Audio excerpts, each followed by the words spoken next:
بسم اللہ الرحمن الرحیم۔ السلام علیکم ورحمۃ اللہ۔ اسلامک ہب آفیشیل کے معزز سامعین، امید کرتا ہوں آپ سب خیریت سے ہوں گے۔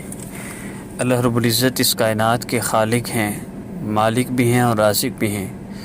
ساری کائنات کا نظام اللہ رب العزت کے قبضہ قدرت میں ہے، اور اللہ رب العزت نے ہمیں اپنی عبادت کے لیے پیدا کیا ہے۔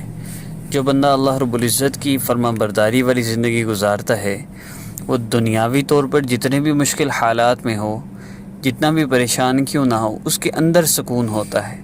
دیکھیے، پریشانیاں اور تکلیفیں، دنیا دارالامتحان ہے۔ آپ کمرہ امتحان میں بیٹھے ہوں اور آپ یہ چاہتے ہوں کہ سارے آسان سوال آئیں جو مجھے آتے ہوں، ایسا تو نہیں ہو سکتا۔ مشکل سوال بھی آئیں گے، بعض کو ہم نے شکر سے حل کرنا ہے، بعض کو صبر سے حل کرنا ہے۔ تو آزمائشیں اور تکلیفیں تو آئیں گی۔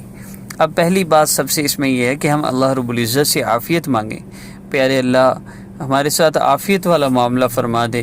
اپنے لیے خاص طور پہ عافیت کی دعا ضرور کیا کریں، یہ بہت بڑی اور بہت جامع دعا ہے۔ اللہ میرے ساتھ عافیت والا معاملہ فرما دیجئے۔ اللہ آپ تو جانتے ہیں میں اتنا کمزور ہوں کہ اپنے ہاتھ سے ناخن زیادہ کٹ جائے تو سارا دن اس کا درد نہیں جاتا۔ پیارے اللہ ہم تکلیفیں کہاں برداشت کر سکتے ہیں، ہم آزمائشیں کہاں برداشت کر سکتے ہیں۔ پیارے اللہ مجھے عافیت والا معاملہ عطا فرما دیجئے، میرے ساتھ عافیت والا معاملہ فرما دیجئے، مجھے ہر طرح کی پریشانیوں، اذیتوں، تکلیفوں سے محفوظ فرما دیجئے۔ اللہ میں بہت کمزور ہوں، مجھ پر آزمائش نہ بھیجیے گا۔ آپ میرے گناہوں کو معاف فرما دیجئے، ان گناہوں کی وجہ سے جو مجھ پر اثرات آ رہے ہیں پیارے اللہ ان کو بھی ختم فرما دیجئے۔ یوں اللہ رب العزت سے عاجزی سے دعائیں کرتے رہیں۔ جو بندہ روزانہ عافیت کے لیے یوں دعائیں کرتا رہے گا، انشاءاللہ وہ پرسکون زندگی اس دنیا میں بھی گزارے گا، اور آخرت کی بھی ہمیشہ ہمیشہ کی پرسکون راحتوں اور عافیتوں والی زندگی اسے ملے گی۔ آپ سوچ رہے ہوں گے کہ میں اس بارے میں بات کیوں کر رہا ہوں وظیفے میں۔ یاد رکھیے گا، ہم وظیفے کرتے کیوں ہیں؟ ہم وظیفے اس لیے کرتے ہیں کہ ہمیں سکون مل جائے، ہماری زندگی میں جو پریشانی آئی ہے وہ ختم ہو جائے۔ لیکن ہم یہ نہیں سمجھتے کہ ہماری پریشانیوں کی اصل وجہ کیا ہے۔ ہماری پریشانیوں کی، ہماری بے سکونیوں کی، ہماری تکلیفوں کی، ہماری ٹینشنوں کی اصل وجہ ہمارے اعمال ہیں۔ آج اس وقت دنیا میں ہر وظیفہ کرنے والا بندہ وظیفے پہ وظیفہ تو کیا جائے گا، لیکن اللہ رب العزت کے حکموں کو توڑتا رہے گا۔ وظیفے پہ وظیفے کرے گا، لیکن آپ صلی اللہ علیہ وسلم کی مبارک سنتوں کو اپنی زندگی میں نہیں لائے گا، اور پھر اللہ رب العزت سے گلے کرتے رہے گا کہ میں نے اتنی دعائیں مانگی، میری کوئی دعا ہی قبول نہیں ہوئی، اللہ میری سنتا ہی کوئی نہیں، اور اس طرح کی بہت سی باتیں۔ اللہ ہماری حفاظت فرمائے۔ دیکھیے، میں آپ کو حقیقت بتا رہا ہوں، اس دنیا میں موجود ہر انسان اگر اپنے مسائل کا حل چاہتا ہے تو اس کو اللہ رب العزت سے اپنا تعلق جوڑنا پڑے گا، اس کو اللہ رب العزت کی نافرمانی سے باز آنا پڑے گا، اس کو اللہ رب العزت کو اعمال کے ذریعے راضی کرنا پڑے گا، اور جو اللہ رب العزت کو راضی کر لے گا، اللہ پاک اس کے دنیا آخرت کے سارے مسئلے حل فرما دیں گے۔ اس لیے آپ سب جتنے بھی اس وظیفہ کو کر رہے ہیں، آپ سب سے پہلے یہ نیت کریں کہ آج کے بعد نماز قضا نہیں کریں گے۔ دوسرا کام آپ نے جو نیت کرنی ہے وہ یہ ہے کہ 100% آپ نے اپنے آپ کو گناہوں سے بچانا ہے۔ دیکھیے، گناہ تو ہوتے رہیں گے، یہ تو نہیں ہو سکتا گناہ نہ ہو، گناہ تو ہوں گے، لیکن مومن کی شان یہ ہے کہ جب اس سے گناہ ہو جائے وہ گناہ سے توبہ کر لیتا ہے۔ تو جب کوئی گناہ ہو جائے آپ نے فوری توبہ کرنی ہے۔ جو بندہ گناہوں پر توبہ کرتا رہے گا، اللہ رب العزت اس کے گناہوں کو معاف کرتے رہیں گے۔ شیطان مردود نے جب اللہ رب العزت سے چیلنج کیا تھا کہ اللہ میں آپ کے کسی بندے کو بھی جہنم سے بچنے نہیں دوں گا، جہنم میں بیچ کے چھوڑوں گا، تو اللہ رب العزت نے بھی فرمایا، جس کا مفہوم ہے کہ میرے بندے بھی جب تک مجھ سے توبہ کرتے رہیں گے میں ان کی توبہ قبول کرتا رہوں گا۔ آپ دن میں 1000 مرتبہ کوئی گناہ کرتے ہیں، مثال کے طور پہ ایک بندہ بازار میں ہے، وہ بازار میں ہے، بد نظری ہو جاتی ہے، بد نظری ہوئی پھر توبہ کرتا ہے، پھر بد نظری ہوئی پھر توبہ کرتا ہے، ایسے 1000 مرتبہ بھی توبہ کرے گا، اللہ رب العزت اس کو 1000 مرتبہ بھی معاف کر دیں گے۔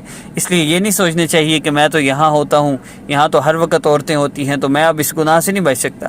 بچ سکتے ہیں، آہستہ آہستہ توبہ پہ استقامت دے کر، اور توبہ کرنے سے وہ گناہ بھی جب نیکیوں میں بدلے گا تو شیطان اس گناہ کو بھی نہیں کرنے دے گا۔ تو 2 چیزیں تو بیسک ہیں، 5 وقت نماز کی پابندی اور 100% گناہوں سے اپنے آپ کو بچانا۔ دیکھیے، اگر آپ کو گناہوں سے بچنا مشکل لگ رہا ہے، آپ سے گناہ نہیں چھوٹ رہے، موبائل کا غلط استعمال ہے، کسی سے بات کرتے ہیں، یا کوئی بھی کسی بھی قسم کا حرام ہے جس میں آپ کو لگتا ہے کہ میں اب ایڈکٹ ہو چکا ہوں، میں اب اس گناہ سے نہیں بچ سکتا، تو اس کے لیے بڑا آسان راستہ ہے۔ چینج یور لائف کورس کا آخر میں نمبر شو ہوگا۔ یہ کورس بیسیکلی اللہ رب العزت کا تعلق اور محبت حاصل کرنے کا آسان اور بہترین راستہ ہے۔ دیکھیے، ہم نے آپ کو صرف وائس بھیجنی ہے، آپ نے اس کو سن کر جو آپ کو انسٹرکشن دی گئی ہو آپ نے اس کو فالو کرنا ہے۔ اب دیکھیے، صرف سن کے اللہ رب العزت فالو کرنے کی توفیق بھی آپ کو خود ہی دیں گے انشاءاللہ۔ پھر اللہ رب العزت کی طرف سے توفیق ہو اور آپ کا دل بھی وہ عمل کرنے کو چاہے، اور پھر اس سے اللہ رب العزت کی محبت اور تعلق بھی مل جائے، تو اور کیا چاہیے۔ بہت آسان ہے، چینج یور لائف کورس کرنا بہت آسان ہے، ہر بندہ کر سکتا ہے۔ 3 سال کے بچے سے لے کر 100 سال کا بوڑھا، اور گناہگار سے گناہگار اور مصروف سے مصروف ترین بندہ بھی اس کورس کو کر سکتا ہے۔ اللہ رب العزت ہمیں اپنا تعلق عطا فرما دے۔ وہ محبت جو اللہ رب العزت چاہتے ہیں میرے بندے مجھ سے محبت کریں، وہ محبت اس کورس کے کرنے سے اللہ سے ہو جاتی ہے۔ جب آپ جو لوگ گناہوں سے اپنے آپ کو نہیں بچا پا رہے، اگر وہ چینج یور لائف کورس کرتے ہوئے ان وظائف کو کریں گے تو انشاءاللہ، میں صرف 7 دن کی بات کر رہا ہوں، 7 دن کے اندر وہ اپنی زندگی میں سکون محسوس کریں گے۔ صرف 7 دن کے اندر آپ اپنے حالات میں تبدیلی محسوس کریں گے۔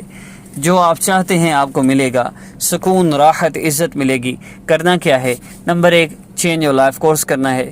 نمبر 2 یہ ان لوگوں کے لیے ہے جو گناہوں سے بچ نہیں پا رہے، ان سے ہو جاتا ہے گناہ، جو گناہوں سے بچ رہے ہیں، اللہ رب العزت کی اطاعت والی زندگی گزار رہے ہیں اور آزمائش کوئی آئی ہوئی ہے، تو ان کے لیے نہیں ہے۔ یہ تو ان کے لیے ہے جو گناہ نہیں چھوڑ پا رہے، نماز قضا ہو جاتی ہے یا اس طرح کا مختلف کام جو گناہ ہیں، ان کے لیے کورس ہے۔ کورس کے ساتھ 5 وقت نماز کی پابندی اور گناہوں سے اپنے آپ کو بچانا ہے۔ اور عشاء کی نماز کے بعد آپ نے 3 دن 2 رکعت نفل حاجت کی نیت سے پڑھ کے، بلکہ 3 دن ایک ہی دن کریں، روزانہ اپلوڈ ہونے والا حاجت وظائف سیریز کا وظیفہ کریں۔ آپ نے 2 رکعت نفل حاجت کی نیت سے پڑھنے ہیں۔ اس کے بعد آپ نے اللہ رب العزت کے اسم مبارک یا صبور یا اللہ جل جلالہ، یا صبور یا اللہ جل جلالہ، یا صبور یا اللہ جل جلالہ، یا صبور یا اللہ جل جلالہ۔ آپ نے اس اسم مبارک کو 11 مرتبہ دعا کے لیے ہاتھ اٹھا کے پڑھنا ہے، ذکر کرنا ہے۔ اس کے بعد آپ نے 3 مرتبہ درود ابراہیمی پڑھنا ہے۔ 3 مرتبہ درود ابراہیمی پڑھنے کے بعد آپ نے اللہ رب العزت سے دعا کرنی ہے۔ دعا کیسے کرنی ہے میں اکثر ویڈیو میں عرض کرتا ہوں۔ اللہ رب العزت کی عظمت اور بڑائی بیان کیجئے، پھر اس کے بعد اللہ رب العزت سے مانگیے۔ کیسے مانگنا ہے؟